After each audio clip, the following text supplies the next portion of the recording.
double-blind episode of We Only Look Thin. I am Katherine Weigel, and one of your hosts. I have lost 145 pounds, and with me today is... Donald Weigel, and I am also one of your hosts, and I have lost about 100 pounds, and you are listening to We Only Look Thin. We are only looking thin today, aren't we, Donald? Yes, yes. Looking thin, not feeling thin, or something. I don't know. I think this whole episode is going to be about the way things look. Oh, yeah. Than the way things are. Oh, yeah. There's so many differences between the two. Yeah. We're going to make it as complicated as possible. But first, as always, we're going to begin with a little banter. Does it help when you announce the banter? I don't know. I think we used to do the tip of the week. Yeah. Tip of the week to you. Tow. We've gotten some people requesting another tip of the week. I think they just like it when we say tow.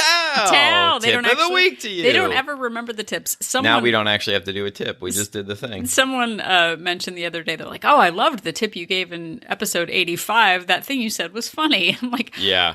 I'm sure it was. And I had to go back and listen. I don't remember all the tips we give. We give so much great advice. I certainly didn't memorize it by episode number. But no, but I don't know. At some point, I'll go back and actually list them all out because I'm sure we've gotten some good ones. But a few people have said, oh, please bring back the tip of the week. So maybe we'll do that later this year. Not today. You're not getting any tips today. No tips. This is a tip-free episode. It is. Let's see. I did have some interesting banter, though. I wanted to. I keep waiting for it. I keep waiting for the interesting part to start. I was like, Donald, can we start with banter? And he said yes. Yeah.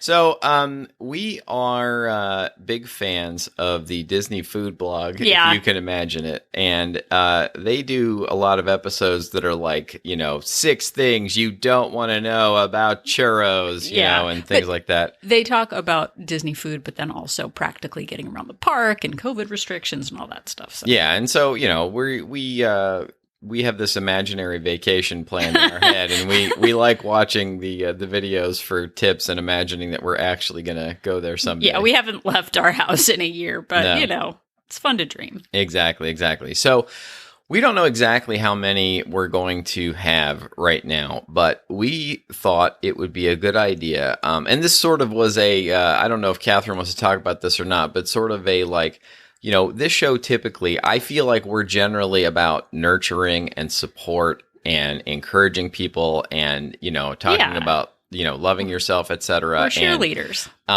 But I think sometimes people just need to be told the truth and they just need to face reality. Yeah. So if you're not interested in hard truth, if you're not interested in straight talk. Yeah. We're rolling I normally hate it today. when people say both of those things. I'm going to tell you you some hard truths. I'm going to give you some straight talk. But here's the thing.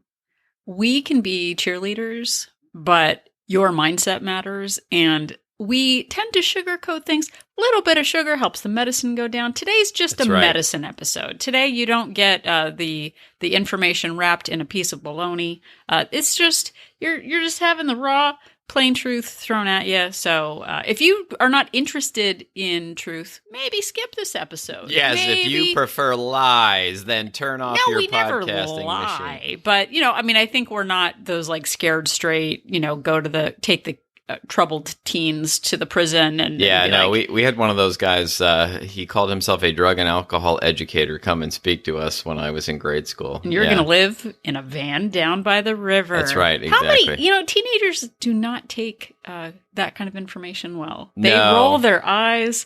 They think it's all a joke. No, there was lots of snarkiness happening in the audience when that guy was up there. I felt kind of bad about it. Yeah, unfortunately with age comes wisdom. And at my age, there is much wisdom to impart. But if you're not interested in that kind of information, in some things you don't want to hear, skip it over. So we're not sure how many of these we're going to do this time. This is going to be a multi-part deal, at least 2 parts, I would say. Ooh, and the fun part is Donald and I don't know what we're going to say. I mean, I know what I'm going to say, but I don't know what he's going to say. So that's why it's double blind, because he's got his list and I've got my list. Yeah, I have a fairly long list. I actually have 19 things on my list. And I don't know how many Catherine has, but we're going to see how much overlap we have. We're going to see how much time this takes. There's a lot of stuff you don't want to know, but here it comes. There's a lot of things you don't want to know about weight loss and fitness that you're going to hear. Well, I think sometimes it's important to have episode titles. We're still trying to work that out, but those like things doctors in Sherman Oaks don't want you to know, like all that clickbait stuff. Yeah, no, I click on every one of those. So this is hopefully going to be a clickbait, like, oh, what are they going to say? And honestly, I am very excited that Donald has so many things I don't want to hear, because maybe it's stuff I don't want to hear. Yeah. That's super fun for Oh, me. no, there's definitely things on here you don't want to hear. Like the way you hang your clothes in the... No, I was about to say, he's going to say something about the way I... chairs are perfectly good places to put clothing. Yeah, it's true. I have to actually say, okay, this doesn't have anything to do with this. Oh, boy. Here you brought it on yourself. Here comes your pain train. I feel like since I've lost weight, I am much better at hanging up my clothes. Oh, for sure. Before, I would just go through a sea of denim and, poly cotton blends just on the floor everywhere, not knowing where my clothes was. Where I think I just kind of didn't care, or I thought it was, I got to wear something because it's illegal to walk around naked. And here's a little marriage tip for you all out there. Where your spouse hangs their clothes is not that important. Just let it go. It's not really that big of a deal. Our wedding anniversary is coming. Maybe we should do how our marriage has stayed so fresh. Yeah. So fresh. Yeah, I don't think that's... No, we actually... I don't think our listeners want that. Bill and Melinda Gates just announced that they're getting divorced. If that power couple's having trouble with all the... 27 years. Like, we've always thought, like, if we got to a certain number of years that we were safe, but it turns out we're never safe. No, well, I think if we get past 27, now we're okay? Safe. Yeah, then it's going to be okay. But we do have some, like, marriages that be like... Wow, 10 years? All right. Well, we got past 10, so now we're almost at 23. Let's do it. Let's do it. So here we go. Here we go. Okay, so an unspecified number of things that you don't want to hear about weight loss. Oh, and these aren't in any order. We haven't ranked them. No, this isn't like the most important thing to the least important thing. So I am going to start with... There is no magic bullet. Ooh, nice. AKA, a lot of these I have AKA the one weird trick. We go through life. I went through life wanting like a magic bullet, a grapefruit pill, like a diet that was going to be 10-day burn. That was going to be super easy. It was going to be over in 10 days. I would just hit my goal weight and then be fixed. And it turns out that there are no magic bullets. There's no one magical, easy, super easy diet out there. And for me, it is a lot of hard work, and it's putting a lot of habits in place and getting my head on straight and really like doing the same things over and over again every day. That's a great one. That is not on my list. I'm going to tell you what's on my list and what's not on my list. So that's a really good one. Yeah, I think I still see people, and I have to kind of unfollow some groups that I'm in because people will say, yeah, but I don't want to do anything. So change my mind. Right. So how do I make it work when I don't want to do any work? That's not a fight I'm going to get in because, if you don't care, then there you go. So it's a nice one. Golf clap to you. Thank you very much. Sound. All right. So since my list is longer than yours, do you want me to do another one? Yeah. Okay. So I'm going to go ahead and I'm going to take the low-hanging fruit. Okay. This is one that we have said over and over and over again. There is no end to this. Yeah. AKA, there is no finish line. So I arguably started on this journey when I was, born. But, over many, many years of trying diets, having some success, gaining the weight back, finally getting my diabetes diagnosis about age 45, and then going down the path that I'm on right now, I can tell you that hitting my goal weight was not the end of this. No. I am still doing the same things that I did before I hit my goal weight. I am following the same path. I'm doing the same habits. And it does not end. It's not like I hit my goal weight and then I'm done. I don't have to do any more work. Other stuff. Guess what? We still think about food all the time. Think about food all the time. I still have to do the same habits every day. And you know what? But it does work. Like, I have kept the weight off now for over 3 years, and I'm coming up on 4, and it feels fantastic. Yep. Wow. These are truths no one wants to hear, Donald. Yeah, we're losing listeners. People are turning things off now. Yeah, I think that my whole life I just was had this idea that, well, I could just do this diet for a little while and then hit my goal weight and then I'm done and then I don't have to do any more. Yeah, that's fine. Ooh. Okay, so again, I had neither of those. So good job. Thank you. I'm always afraid that I don't have all the information. So look at us. We're Peaches and Herb. We're Captain and Neil. We certainly are. Okay, so here is mine. The world will take as much of you as you will give it. So if you don't set some boundaries, no one will. No one is going to recognize that you're overworked, underpaid, undervalued. If you don't assert your own needs, no one is going to magically guess what you need. The more you give everybody else, the more they will take. And it's not wrong because they're assuming if you're given it, you're doing it willingly. And I did that for so many years, just sort of waiting for someone to notice that I was running myself into the ground. And it turns out until I started asserting my own boundaries, which was really uncomfortable and felt like everyone should know what I needed or throw me a party or give me some award or something for being amazing. It's not going to happen. And if you don't start advocating for yourself, no one is going to do that. And I think another way to phrase this is like, if you agree to do something, it's your fault that it's happening. Like, it's not the fault of the person who asked you. It's not the circumstance that came upon you. If you agree to it, then it's on you. And I think a corollary to this is that a lot of times we take on these things because we don't actually want to face helping ourselves also. And it can go both ways. Like, on the one hand, we can be like, I really need to help these people. They're asking me for my help. Like, whatever it is, somebody needs you to help them move, stain a deck on a weekend, chair a committee, or something. And you just keep saying yes, yes, yes. And everything just keeps taking. And then you keep saying yes, yes, yes. And then you're like, I have no control over any of this. But you really do. You really can say no. And then also, people keep saying yes to things so they don't have to face their own, weight loss and fitness goals or whatever goals that they're avoiding for themselves because, I can't possibly focus on myself because I'm doing all these other things for other people. Yeah, I think Gretchen Rubin said, don't confuse productivity with progress. Yeah. Because I can be really productive on things that are not essential and meddling in other people's affairs, other people's problems, other people's to-do lists definitely gave me the feeling like I just didn't have enough time for me. But people are going to take, your family is going to take, kids, dog, whomever. If you say yes, that's your choice. That's your decision. And you need to own it. Absolutely. Boom. All right. So my turn again? Yep. All right. So here's one that I run into all the time that you don't want to hear. Oh, no. Losing weight quickly is a bad idea. Oh, I don't have that one on there either. I didn't have yours on my list either. Oh, yay! Yeah.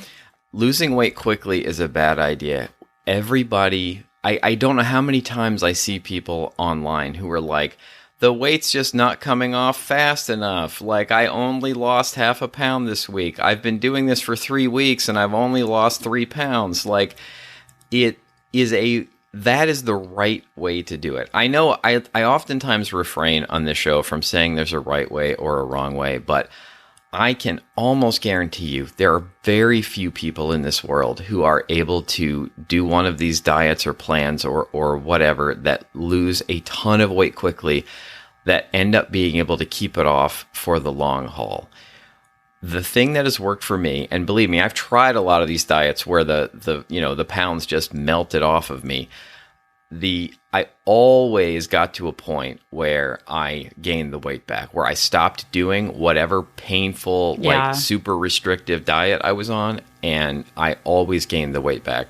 What has worked for me is doing this as gently and slowly and introducing habits to my life in as painless a way as possible, so that I was just adding one thing at a time, one little thing at a time, and barely noticing it until it sort of became, a normal habit, and then adding on to that, and adding on to that, and adding on to that.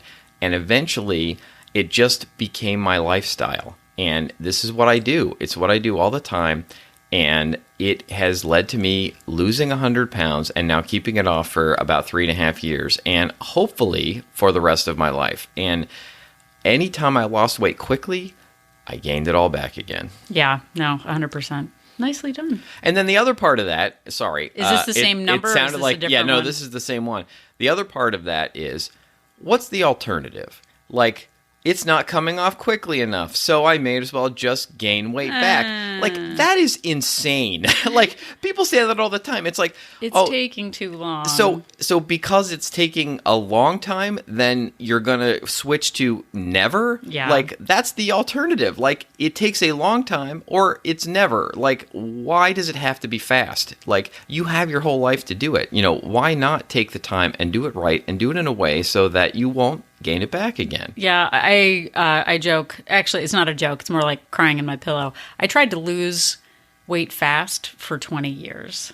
Like, okay, if I can just get this off in a month, if I can get it off before my birthday, if I can get it off before the wedding, whatever. Guess what? For 20-some years, I was just sort of stewing in my own sad, ness because I wasn't losing it fast. What if I had just lost 5 pounds a year? Yeah. Like, I know that maybe you would have done it, when you were 25 or 35 instead of, in your 40s. Exactly. And so the other thing, the next thing that I wanted to point out is on my list is you can't just exercise yourself thin, which we also call you can't outrun a fork. I don't know how many people, especially people who are over 40 that I run into, who remember a time when they were younger where they would put on a few pounds and then they would just go to a gym a few days a week, and those few pounds would come back off, and they're like toxically nostalgic about this time. And they're now in their 40s, and they're, 40, 50, 100 pounds overweight, and they're saying to themselves, well, I know what my problem is. People have said this to me. I know what my problem is. I just need to find time to go to the gym a few days a week, and I will be fine. There is no amount of exercise that is going to make up for overindulging with food all of the time. Sedentary life. I mean, you can go to the gym. I used to do this. I would go to the gym, work out on the elliptical for 20 minutes and think that was enough to eat. Oh, that's what I had banter. I was going to tell you about banter. Yeah. This ties into banter.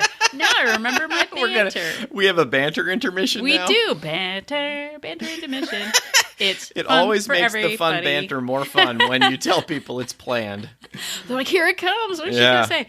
No, but there used to be there still is, a 24-hour fitness right next to the Cheesecake Factory. Yeah. Right next to the office where I worked. Right. I did a little math yesterday. Yeah. And I was like, okay, what did I actually eat during the day? Because I used to go to 24-hour fitness for 20 minutes, get on the elliptical, whatever. I did the math of what did a typical day look like for me? So we're going to talk about food for a minute. If you don't want to talk about food, skip ahead 60 seconds. So jump out of bed with a Cliff Bar. Yeah. Then, because nobody at the donut shop knew I already had a Cliff Bar, I would go get a croissant, and then they'd throw in, because they saw I really enjoyed food, they'd throw in some donut holes. It's a hole. A hole doesn't basically have any food. Maybe this should be another hard truth. Just because people don't know about it doesn't mean the calories don't count. Yeah. Yeah, there's an episode That's there. actually not on my list, but, because the people at the donut shop don't know I've already eaten, then these calories don't count. That's not actually a thing. They really do count. Anyway, so I went through my day of okay, and then I'd get to work, and then maybe it would people wouldn't already know that I'd eaten, so then I'd have a bagel, and then we'd go to Cheesecake Factory for lunch, and maybe I would have even gone to the gym in there somewhere. Yeah. And then okay, then the afternoon I would feel really tired, and then the bread basket and all this stuff. So I added up, and then Donald didn't know I went out for lunch, so then we would get Indian takeout, which is delicious. And I was like, okay, how much, just blind, how many calories do I think I had today? So I actually guessed. Yeah. And I wrote that down. And then I actually went on the interweb, which is a thing that Al Gore invented, and I actually did like, okay, how much is a croissant? How much is donut holes? Blah, blah, blah. Right. I estimated in my own brain 3,000 calories. Yeah.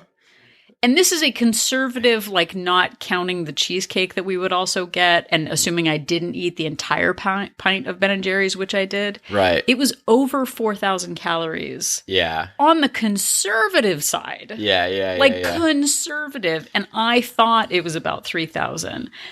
Right now I'm eating 1,800 calories a day, everybody. Yeah. And I'm at about 2,000 a day. But people, I don't see you eat anything. I know. That was my superpower. So that was my little banter aside, that it is really shocking to think, like, I don't know why I'm overweight. You're right. I eat so healthy. Yeah, and that actually ties into some other things that are on my list. Things from Whole Foods are healthy. So anyway, that's banter. Ha ha ha ha. Yeah, ha, ha. And like, speaking of the 24-hour fitness, like, I would go to the 24-hour fitness, or we have another gym in our neighborhood, and I would work out for 30 minutes, 45 minutes, and then I wouldn't change anything else in my life, and I would wonder why the weight was not coming off. Gotta tank up, gotta have lots of pasta. People who do the Tour de France eat That's right. 5,000 calories of pasta a day. Gotta tank That's right. up Well, for the elliptical. I worked out today. I earned this extra whatever amount of food, and would wonder why I wasn't, and maybe I would feel better. Maybe I would, be a little less winded up the stairs or whatever, but the weight was not coming off. And it was really like just such a minor change. Yeah. It turns out that like 20 minutes a day is a very small percentage. Wasn't it like 4%? Yeah, we figured out it was like a really, really, really crazy small amount. Even an hour a day is not very much. So this one kind of ties into something that Donald said. If you go back to your old ways of eating and moving, you will go back to that weight. That sort of ties in. Oh, man. I don't have this one on my list either. But it ties into the, like, do it quick and get it over with thing. It's like I used to do there's a finish line. If I do the detox, if I do the shake, if I do the whatever, and then when I hit that weight, then I can just go back to what I was doing. And it turns out, and this can be in the positive too. Yeah. If you continue to eat at a deficit and continue to exercise, your body will take the shape of a person who does that. However, if I go back to those old 4,000 calorie a day habits, I'm not magically imbued with more, weight loss ability. What do they call it? Metabolism. There we go. Yeah. It's not like my metabolism goes back. And you know what? Here's a side one. Here's an extra that I didn't put in here. You don't want to hear this. Anyone who's boo-hooing about not being able to eat as much because they lose weight, boo-hoo. Like, your body is smaller and you don't need as much fuel. And I'm telling you right now, after 1,800 calories, I'm eating sugar. I'm not eating more salads. I'm not, eating more protein. I go into the kitchen after 8 p.m. and I eat sugar. And you don't, like... Boo-hoo. Yeah, I'm not binging on baby carrots or anything. Oh, so exciting after 8 p.m. You know what sounds really good right now? I've never said baby carrots. Baby carrots never came after that. But if you go back to your old ways, you will get your old results. And you don't want to hear that? I'm telling you right now, you're mad at me. I don't care. It's just what happens. And part of the reason that we called this show We Only Look Thin is because those people are still inside us. Like, I spent, 40 plus years being the guy who did all of the wrong things in terms of my health and my fitness. But the good news is that now it actually kind of like hurts me to sit for too long. Oh my gosh. And like the idea of just kind of eating whatever I want at work is actually sort of repellent now. It's like, I'm not that, like, that person is still in me. I definitely have to be on guard to not fall back into being that person and gain back all of the weight. But I have sort of transformed myself into a different person when it comes to my weight loss and fitness. So if I can do it, believe me, you can too, because I'm not sure there was anybody less interested in health and fitness than I was. I mean, I pretended to be. I went through the motions. I put on a show for other people and even for myself, but I wasn't actually really concerned about it. Nice. So actually, maybe I'll jump around. What I just said sort of ties into another thing that's on my list, which is that you may never be, probably will never be fixed. And I don't feel like I'm fixed. Like, we only look thin. Like, I'm not a genuine thin person. I am somebody who, like, is just working really hard at it all the time to be a thin person. Like, I don't feel like, I feel like I'm sort of like an imposter in the thin person club. Like, I have to really push myself, and I really feel like I can't just do what a lot of other thin people do, at least, or what it seems like a lot of other thin people do, and just eat all the food that craft service at work throws out, or eat whatever they want off of the catering and not worry about it. Like, I have to do what's right for my plan. And I don't know if that will ever mean eating like an, in air quotes, normal person. Yeah. I think we have our first overlap. Oh, whoa. Ding, ding, ding, ding, ding.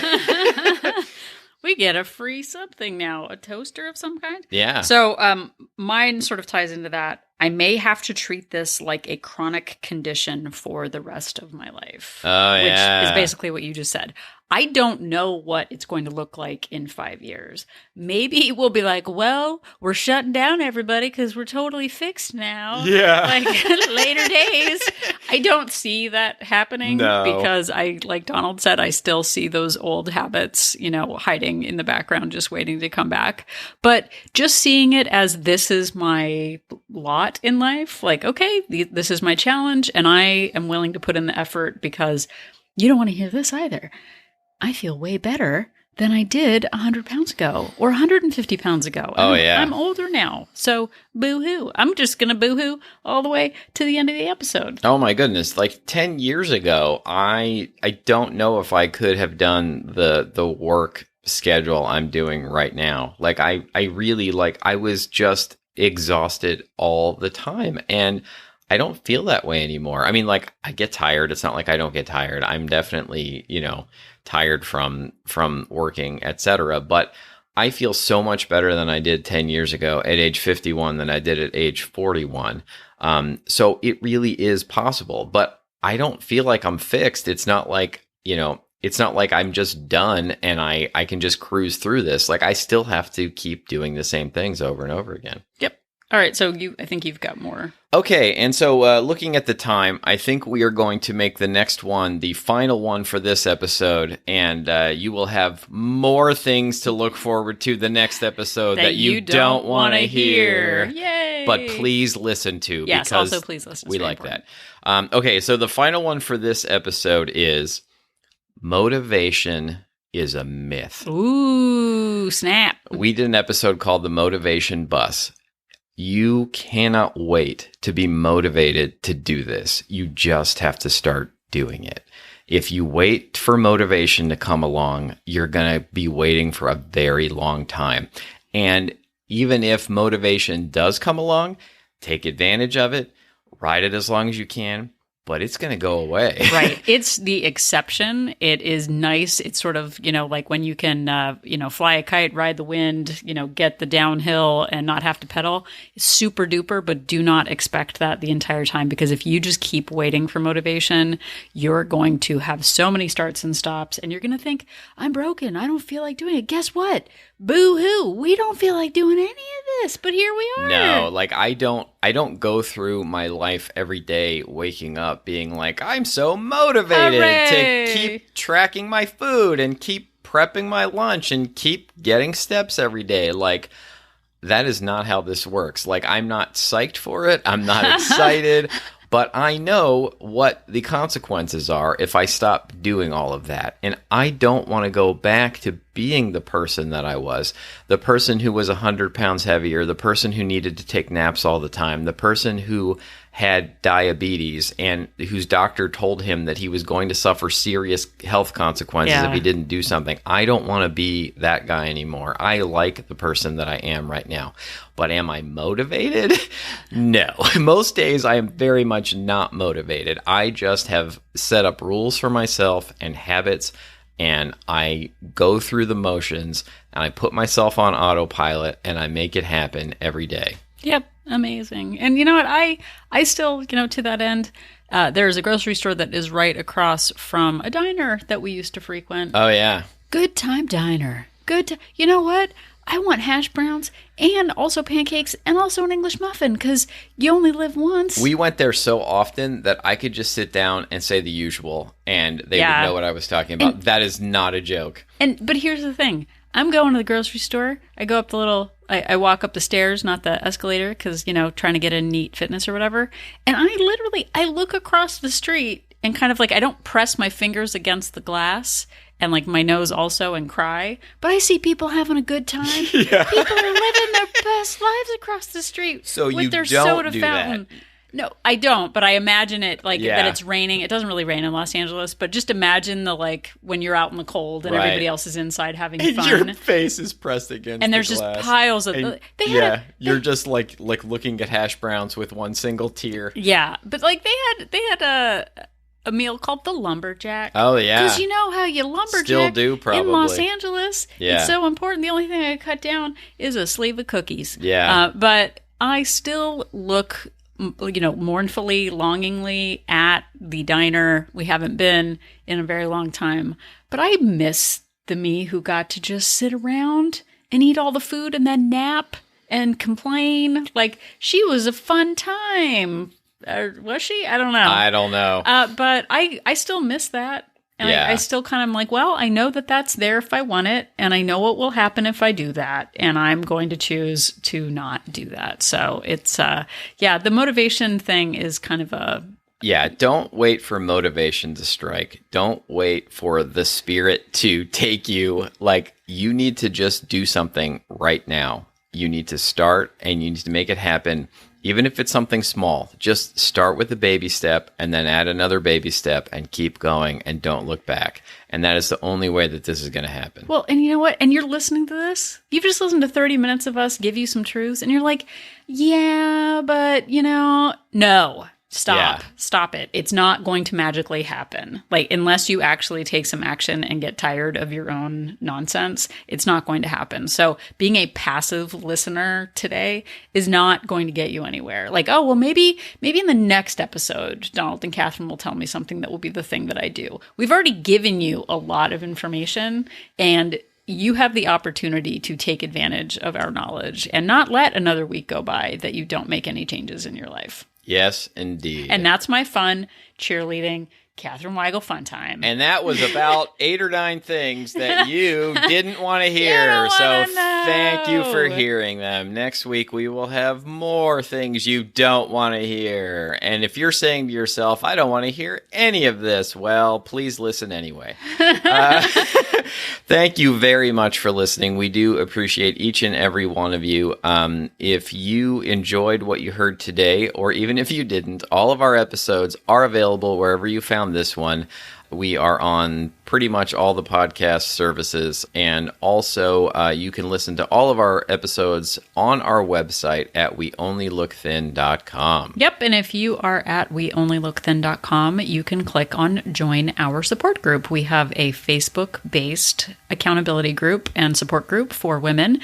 We have 2 different subscription options, a monthly option with a 3-day complimentary trial, and a 3-month subscription with a 7-day trial. Now, if you're saying, I hate Facebook, maybe don't join. Maybe don't join if you're like, it's not going to work for me. Yeah.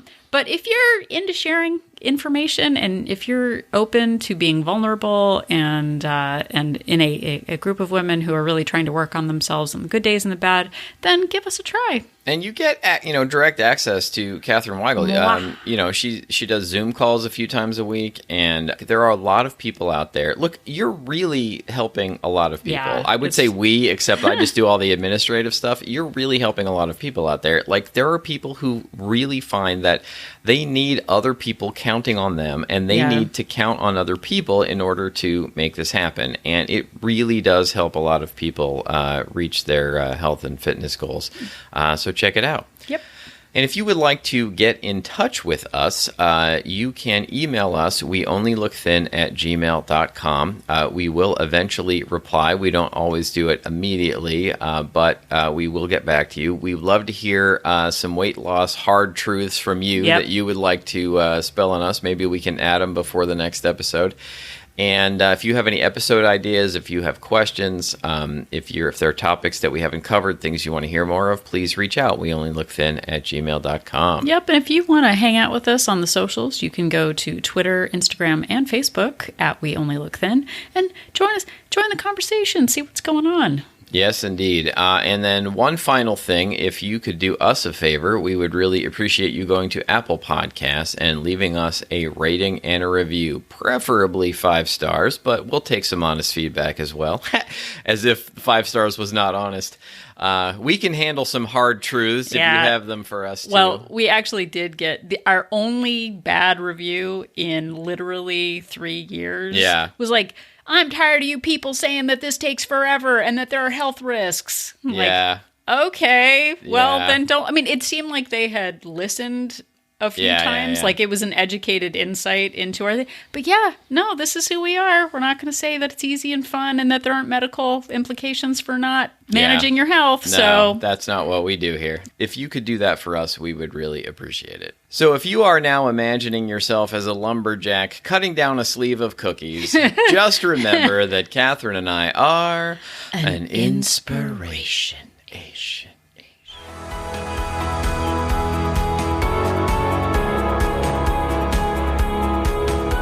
The information that you hear on this podcast is for informational purposes only. The hosts are not medical professionals. You should always consult with your doctor, nurse, or other certified health professional before beginning any diet or fitness program.